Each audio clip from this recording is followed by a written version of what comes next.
Welcome to the historic celebration of 109th founding anniversary of the province of Abra.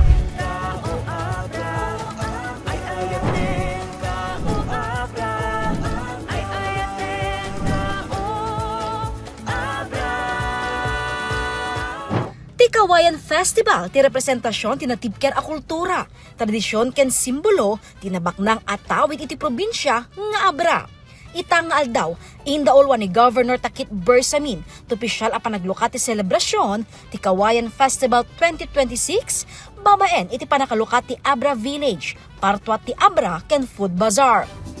Saan laeng a maitag-ay dagiti produkto iti agrikultura nga ipanpanakkel ti probinsya, ngem ket di agserbing attraction kadagiti turista ti Abra Village gapo kadagiti kawayan ken dominant material a nausar. Bida ditoy dagiti agkakapintas ken agri-booth manipod kadagiti 20 ket 7 nga ili ti probinsya. Tunggal booth magita dagiti nagduduma a produkto ti tunggal ili pakairamanan dagiti produkto ti agrikultura a mabalin nga gatangen ti publiko. Muna kahit ko pa rin na pinagkikisa. Hindi yung respeto rin ito pinakayanak ti Abra. 109 years old. So, 109 years old, adamot ko ma-respeto ito mong galmesa. Ligalat kayo may bagak. Pinagkikisa lang, enjoy ito tira ito Kawayan Festival. Well, tipagbali na ti Abra, kasi siyempre, progressive. Yung I'm very sure nga mapandeta ito Abra tinasyat nga ramid, tarigi ito sumarunong nga leaders. They will be good leaders. Kadwamet dagiti local SMSEs, dagiti exhibitor, manipod region ken national, anang ibida dagiti nagduduma a produktuda iti Partuat. Partuat speaks of creation, craftsmanship, and the skilled hands of our Abreños.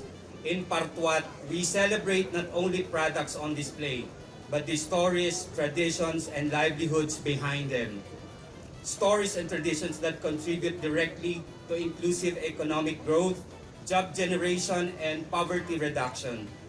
Delicacies, furnitures, masetas, fabrics ken dadumapay ti mabalin a magatang ditoy.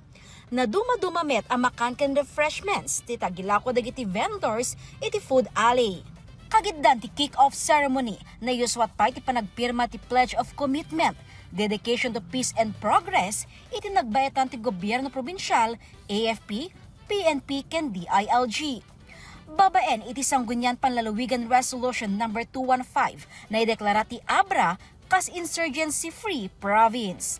In petengmet ti AFP ken PNP itagtultuloy a suportada iti probinsya tapno mapagtalinaed ti linak ken kapia. Kabayatan na agbalor ti 3.1 million pesos of farm machineries, equipment ken livelihood ti inpaay ti Department of Agrarian Reform kadagiti siyam of Farmer Agrarian Reform Beneficiaries Organization iti sidong ti Support Services Program ti ahensya. So ti paggapuan ti income da no da mataraken da nga tilapia, mapadakkel da tilapia, mailako da.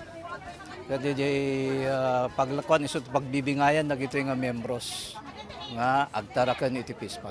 Kalikagumpay ti ahensya amay kanti individual land title dagiti 14,355 hectares agriculture land agingga aglepas si tawen 2027. Ang kagandahan ng magkaroon ka ng individual title ay mayroon kang sariling titulo. Tapos meron kang technical description, meron ding tawag ito, tax declaration. Balaygian ng aktibidad ket inatendaran dagiti opisyal ti national agencies, manipod national, region ken provincial. Dadaulo ti Diocese de Benguet, empleyado ti provincial ken LGUs ken dadumapay a bisita. Nagyaman met ti gobyerno probinsyal itagtutuloy a suporta da Kong JB ken Kong Ching Bernos. Inyawis ti gobernador ti panakikaysa ti publiko itokpat nga aldaw a selebrasyon iti may kasangagasot ket siyam a founding anniversary iti probinsya. Awisan kayo may pangkipagragsak. Ti panang-celebrar tayo ti Kawayan Festival. Ti respeto ti Abra nga 109 years old din. Jessica Boreta, Balitang Solid North.